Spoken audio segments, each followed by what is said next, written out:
Olá, no programa de hoje vamos falar sobre um assunto que vem preocupando as autoridades de saúde. Com a pandemia do novo coronavírus, as pessoas têm aumentado os cuidados com a higiene, têm usado mais gel, mais produtos de limpeza e com isso tem crescido o número de acidentes envolvendo alguns desses produtos. Vamos saber mais detalhes a partir de agora.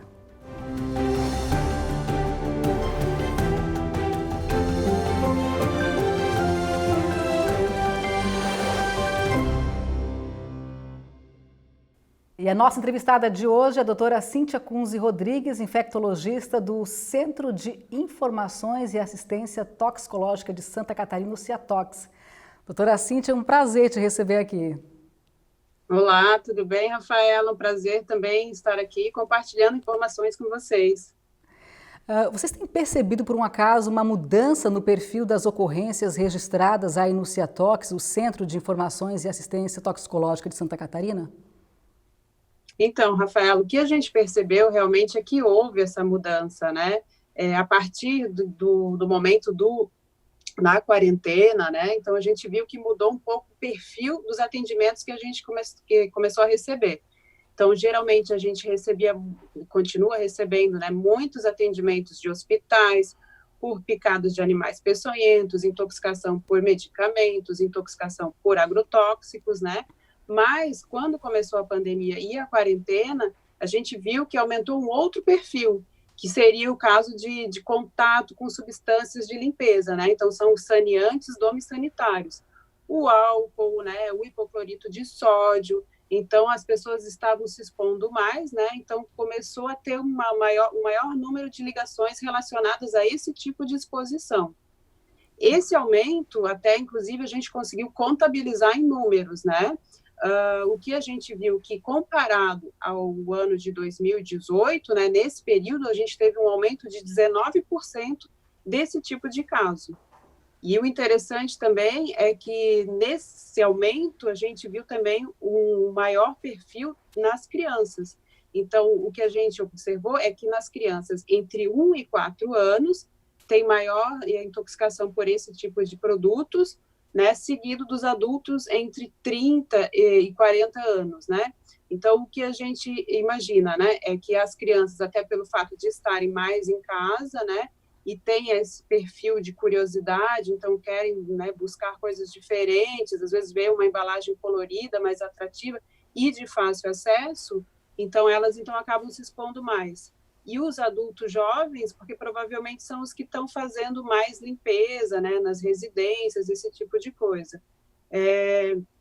Isso, então, em relação às crianças, também é interessante, porque mostra, né, que ainda falta, de repente, um pouco a questão do armazenamento adequado, né, desse tipo de produto. E, Cíntia, quais são os acidentes mais comuns? É a ingestão desses produtos químicos? Ou aspiração, intoxicação? Relata para a gente, por favor.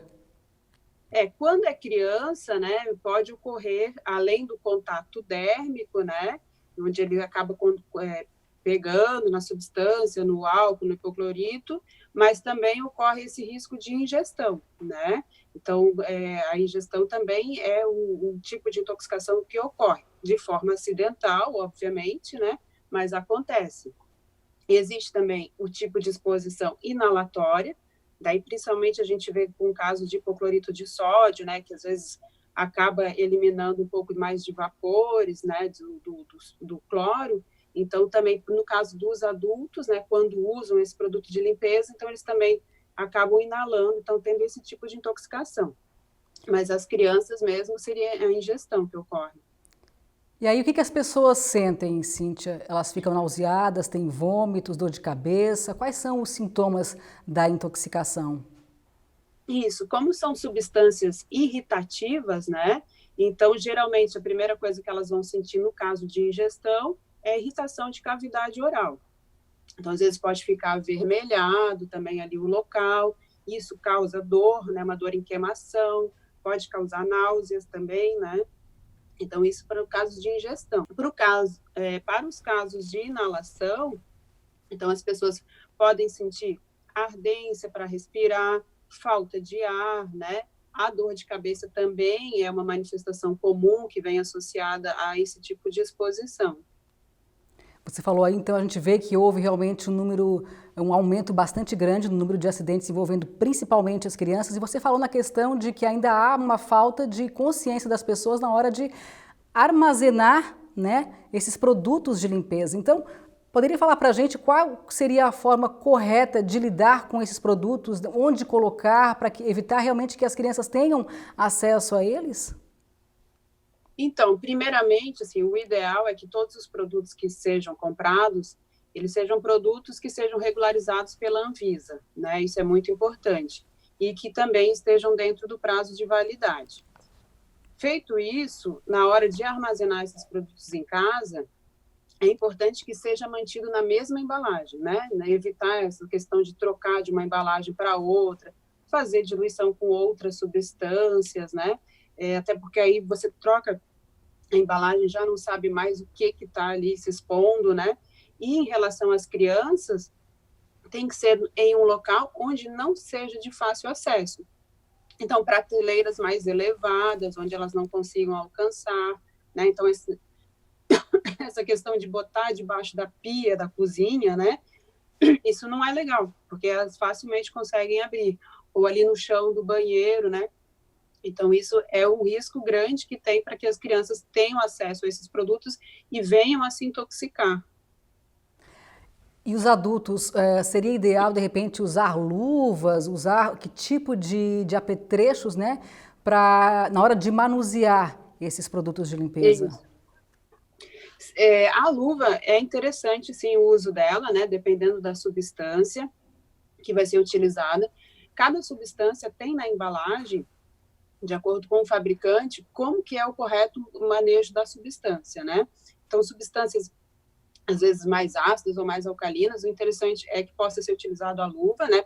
Pelo menos ali para diluição, para manipulação, e aquelas que liberam vapor, daí, às vezes, a máscara também ajuda. E outra coisa, o ambiente, quando for aplicar, ele tem que ser um ambiente aberto, né? Por exemplo, não se deve limpar um banheiro com todas as janelas fechadas, as portas fechadas, né? Tem que evitar isso para que ocorra a circulação do ar também. Cintia, você que lida com isso no dia a dia, você percebe ainda muita falta de informação das pessoas na hora de usar esses produtos de limpeza, usar o álcool? Ainda há uma falta de consciência das pessoas? Sim, é porque, na verdade, como eu tinha falado anteriormente, existe, né, geralmente nos rótulos, como que tem que ser manipulado os produtos. E dificilmente as pessoas se atêm a esse detalhe, né, de ler um rótulo, de ver como que tem que ser feita a diluição, né. Às vezes elas já estão acostumadas ou ouvem de outras pessoas como que tem que ser feito, então vai meio que no automático e elas não param para ler, né. Então falta um pouquinho, né, de ler realmente, né, como que utilizar o produto, né. Acaba passando da quantidade que é indicada e aí o resultado são É, incidentes, né? às vezes acho que está pouco, né, e quer botar um pouco mais para fazer efeito mais rápido, né, esse tipo de coisa, e pode ocasionar, assim, um acidente, né.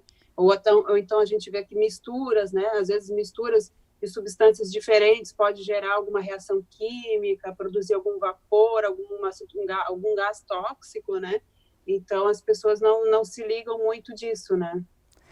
Você poderia relatar para a gente, para que a gente entenda melhor, né, o trabalho de vocês aí no dia a dia, algum caso que vocês tenham atendido recentemente, que tenha chamado a atenção de vocês, que tenha sido um caso até grave?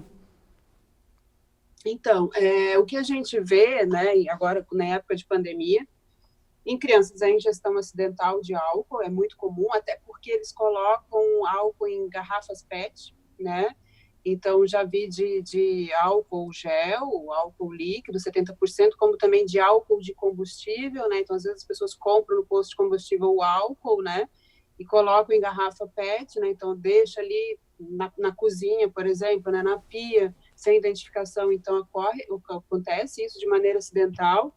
E a gente viu recentemente também, por conta do Covid, as pessoas em uma residência tomarem criolina, que acham que poderia ajudar de alguma forma na prevenção, né? Isso Sério? também a gente... Aham.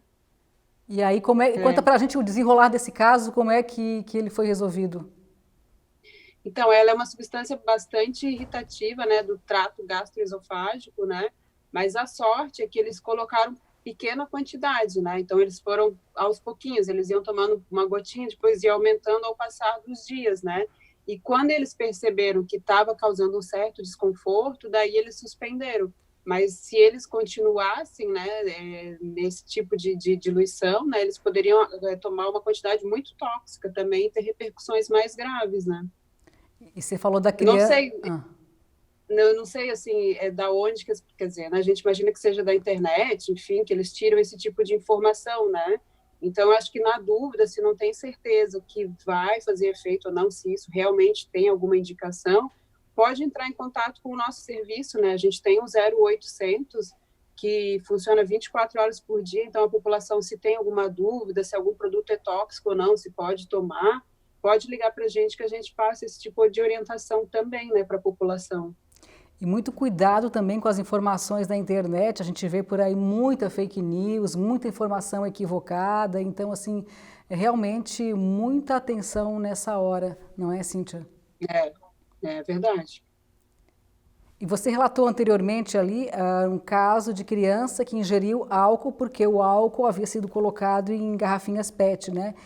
O que foi feito com Uhum. essa criança? Qual o atendimento nesse caso? Então, até talvez assim também um aumento, né, do número de casos, a gente contabiliza de acordo com quem entrou em contato conosco, né? Então, talvez esse aumento também é porque o que que acontece? Quando se iniciou o isolamento social, então as pessoas estavam evitando sair de casa, inclusive para ir, às vezes, a um hospital, a um pronto-socorro, né? Então, às vezes, quando tinha algum tipo de exposição, eles, sabendo da existência do nosso serviço e com medo de ir ao hospital sem necessidade, eles primeiro ligavam para a gente, né? E aí a gente fazia esse atendimento e, conforme o caso, a gente orientava se poderia permanecer em observação em casa ou se precisaria ser referenciado para algum hospital ou algum pronto-socorro, né? Nos casos das crianças, quando ingerem álcool, se é uma quantidade pequena, né, às vezes a gente pode observar só em casa mesmo, né, ele não tendo nenhum sintoma, mantendo-se assintomático, né, mas dependendo da quantidade, tem que ser referenciado para o hospital, sim. E, Daí esse tipo de informação a gente acaba coletando por telefone, né, com o responsável, né, para passar a orientação de qual a melhor conduta a ser tomada naquele momento. e por falar em álcool, o álcool líquido acabou sendo liberado, né? Voltou a ser permitido. E isso tem ajudado a aumentar aí o número de incidentes desse tipo? Sim, como ele está mais liberado, né? Claro que a gente entende que é uma situação de pandemia, né? Que, né, é uma situação atípica, né? Mas é mais fácil realmente, né? De ter acesso, então de ter esse tipo de intoxicação.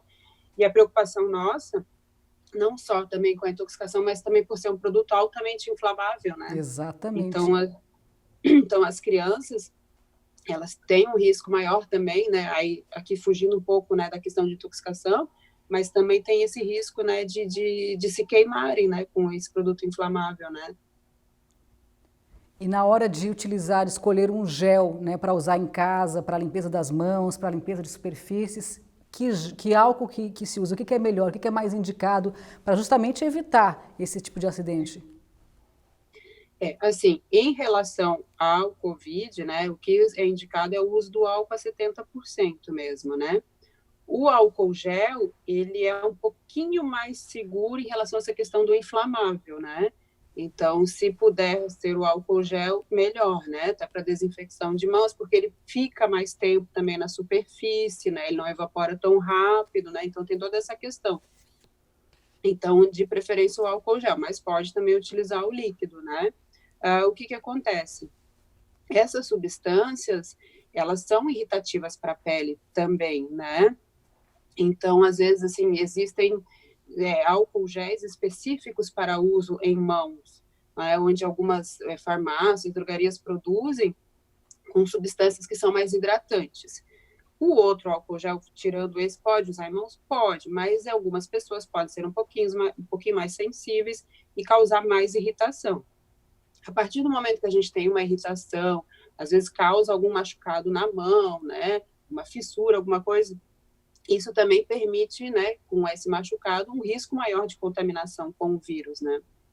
Doutora Cíntia, a gente ouviu algumas dúvidas das pessoas sobre esse assunto, mas a gente faz uma pausa agora e volta depois do intervalo, então, com essas questões. Até mais.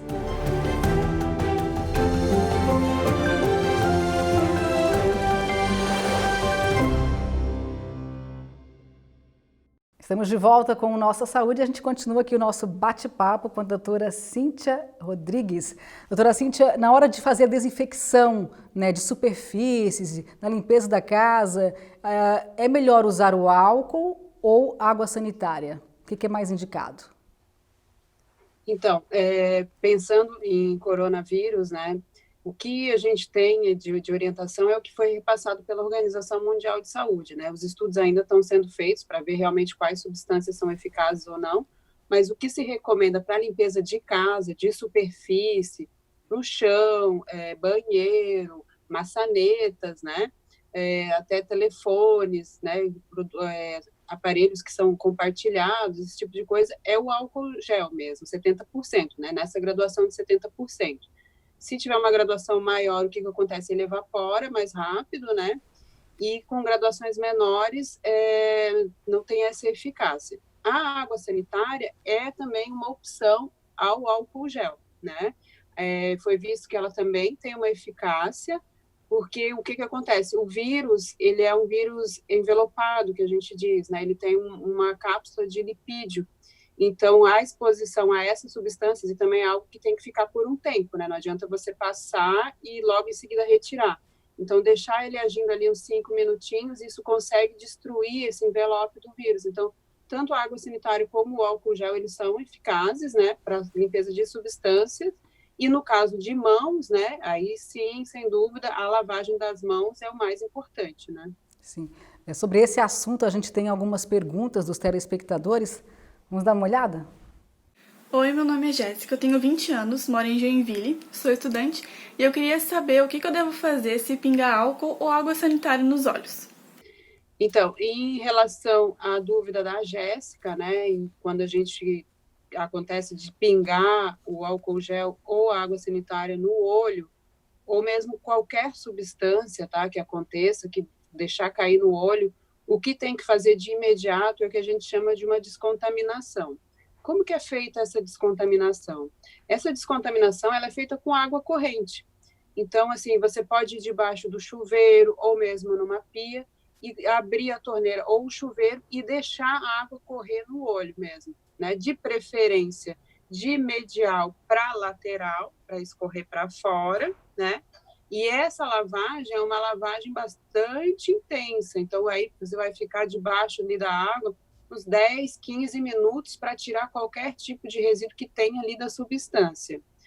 Se após isso, né, você tiver alguma dor, ficar vermelho, alguma dificuldade para enxergar, daí o ideal é que procure um atendimento com um médico oftalmologista, porque só ele é capaz de avaliar ali por dentro se teve ou não alguma lesão, né? Mas em caso o que pode fazer é essa descontaminação imediata, tá? Tanto para o álcool gel quanto para a água sanitária, ou para qualquer outra substância que aconteça de cair nos olhos, fazer essa descontaminação com essa lavagem abundante, com água corrente, tá? Não passa mais nada de diferente.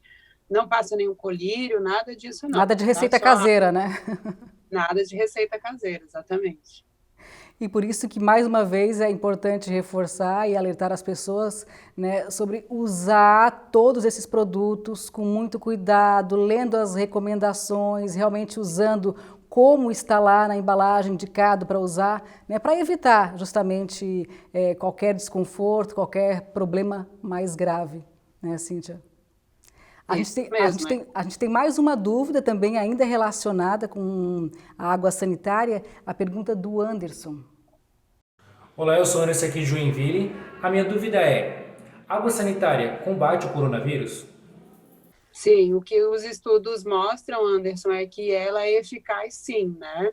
A água sanitária, quando a gente compra no comércio, ela geralmente vem numa diluição entre 2, 2,5% de cloro, né? Essa água sanitária, para combater o coronavírus, nem precisa usar ela pura, não, tá? Quando você for fazer a limpeza, você pode sim fazer a diluição, né, dessa água sanitária, ele pegar umas 2 colheres de sopa e misturar com 1 litro de água, tá? Daí isso já é o suficiente, sim, para combater o coronavírus. Mas, claro, lembrando o que eu falei anteriormente, você tem que passar e deixar a substância agir aí por uns 5, 10 minutinhos, né, para que seja eficaz. Tem casos de pessoas que ingerem água sanitária?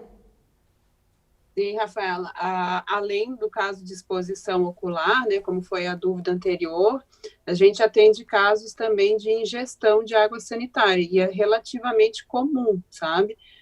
Porque as pessoas fazem a diluição da água sanitária, armazenam em garrafas, né, que não são da embalagem própria, né, e às vezes deixam em locais de fácil acesso, na cozinha, né, então olhando ali, você vendo, ela tem, não, né, é igual água, né, então as pessoas acreditam que dentro de uma garrafa PET é água e acabam tomando acidentalmente, né.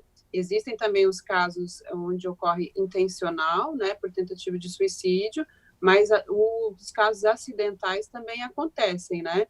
O bom disso é que nos casos acidentais, geralmente é uma pequena quantidade ingerida, né, porque não é uma substância palatável, né, então a partir do momento que a pessoa ingere, ela já percebe, né, que o gosto não é bom, né, então muitas das vezes elas cospem, né, e não engolem, né, mas, e também um outro fator bom é que geralmente ela é diluída, né, quando acontece isso de forma acidental.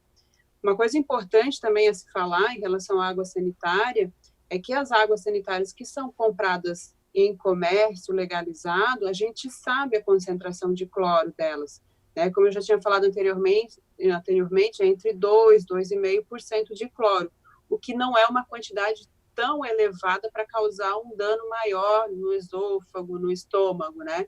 Agora, quando se compra de algum produtor que não é regularizado na Anvisa, muitas das vezes a gente acaba comprando um frasco que não consta qual é a composição, então a gente não sabe quanto de cloro, né, que esses produtores, às vezes, né, de forma ilegal fazem, então a gente não sabe quanto de cloro que tem. Então, nesses que são vendidos ilegalmente, pode ocasionar um risco maior, né, para a saúde, no caso de uma ingestão acidental. E às vezes é o barato que sai caro. É, exatamente. E na hora que ingere a água sanitária, né, acidentalmente, faz o quê? Cospe, obviamente, né?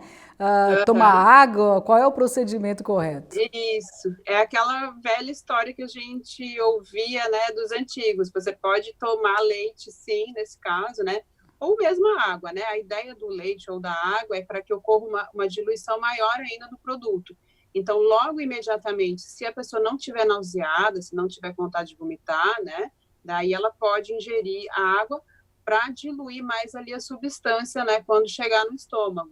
Agora, se ela estiver muito nauseada, estiver vomitando, aí não, aí né, o melhor é não ingira nada, né. Como nesses casos em que são essas compradas comercialmente no supermercado são de baixa concentração de cloro, geralmente tem uma boa evolução, né? Não costuma necessitar de uma internação hospitalar, nada disso não. Você falou sobre a embalagem, né? Muitas vezes a pessoa coloca lá, troca de embalagem, o que não é o correto, né? Coloca na geladeira, aí dá todo esse transtorno aí, né? Aí incidentes acabam acontecendo por causa disso. Jamais, então, reutilizar embalagem. E como é que pode ser feito o descarte dessas embalagens, desses produtos aí químicos? Aí realmente, assim, o descarte é para descartar mesmo a embalagem, né? Não é para reutilizar. Porque, querendo ou não, pode acabar sobrando um pouquinho ali da substância, do produto químico, né? Sempre ali no finalzinho da embalagem. Então, a partir do momento que a gente reutiliza, corre o risco de estar se expondo a esses produtos. Então, descartar mesmo, geralmente são fabricadas, né, de forma que são recicláveis, né, então podem ser recicladas essas embalagens, mas reutilizar, jamais. Vamos ouvir então mais uma dúvida da Marisa dessa vez? Meu nome é Marisa, eu sou de Maravilha. Eu gostaria de saber se eu posso adquirir algum tipo de alergia, doença na pele pelo uso excessivo desses produtos que a gente está usando agora, de álcool e produtos de limpeza. Bom, em relação à dúvida da dona Marisa, né, qualquer substância que a gente entra em contato com a pele, ela pode causar algum tipo de alergia, né? De início, alguma dermatite irritativa, né, porque irrita a pele, e esse tipo de substância, elas são irritantes mesmo, elas não são feitas para serem utilizadas na pele, né? Tanto o álcool como a água sanitária, eles não são para utilizar na pele, então a gente, de maneira alguma, tem que passar álcool em toda a pele do corpo, a mesma coisa com a água sanitária. Mas, claro, a gente acaba se expondo, às vezes, nas mãos, né, porque vai fazer a limpeza.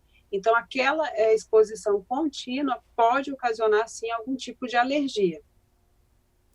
E para orientar os nossos telespectadores, quando acontece algum tipo de acidente desse que a gente falou aqui na entrevista, as pessoas devem recorrer o quê? A uma unidade de saúde, devem procurar o Ciatox, o que elas devem fazer? Então, de início, se possível, entrar em contato com o Ciatox, porque às vezes pode ser alguma orientação que pode ser feita em casa mesmo, né? Às vezes não tem essa necessidade do deslocamento até um hospital ou a um pronto-socorro. É claro, né, que às vezes não tem acesso ali ao telefone, que hoje em dia é mais difícil, mas enfim, por algum motivo não consegue nos ligar, aí sim sempre é bom procurar atendimento médico. Porque aí quem está lá para atender a pessoa, eles fazem esse contato conosco também. Mas se puder, liga para o nosso 0800, né? A nossa ligação é gratuita, né? Então pode ligar para o 0800 643 5252. A gente atende todos os dias da semana, sábado, domingo, feriados, e é um serviço que funciona 24 horas por dia. Né? Então, às vezes, né, aconteceu de noite, de madrugada, em vez, né, de sair correndo, procurar um atendimento no hospital, pode fazer esse contato inicialmente conosco, né? Quem vai atendê-los é composto por uma equipe médica e de farmacêuticos, né? Então, vai ser sempre um profissional qualificado que vai fazer esse atendimento. Nós temos toda uma base de dados, onde a gente faz uma pesquisa também. Às vezes é um produto novo, né, ou não é tão comum, a gente, né, tem essa pesquisa na base de dados, mas temos profissionais muito qualificados lá, que com certeza vão saber passar a melhor informação, né, para o paciente. Para a gente encerrar a entrevista, eu queria que você deixasse uma mensagem, um alerta aí para os nossos telespectadores com relação a esses cuidados aí, essa atenção redobrada na hora de utilizar, né, os produtos de limpeza. O ideal, então, é que sempre que for utilizar um produto de limpeza, leia o rótulo antes, não façam misturas de substâncias, né? Sempre que for utilizar, façam com as janelas abertas, as portas abertas, não façam em um ambiente fechado. Tenham cuidado com as crianças, né, se estão próximas ou não, porque às vezes você deixa ali o frasco aberto, vai fazer alguma outra coisa rapidinho, a criança, em questão de minutos, rapidinho para ela colocar aquilo na boca, ingerir, e não só as crianças, mas também os animais, né, a gente também, às vezes, com animais de estimação também podem se expor, né, a esse tipo de intoxicante, né, então, ter bastante cuidado ao manusear, porque às vezes parece que são substâncias simples, que não vão trazer nenhum prejuízo, mas que sim, podem às vezes, né, ter prejuízos muito graves para a nossa saúde. Isso aí, atenção redobrada, muito cuidado. Doutora, muitíssimo obrigada pela participação aqui no nosso programa. Eu que agradeço, obrigada pela oportunidade. Até uma próxima. Até. E assim a gente vai encerrando a nossa saúde de hoje, agradecendo a você pela audiência. Nos encontramos numa próxima. Até lá.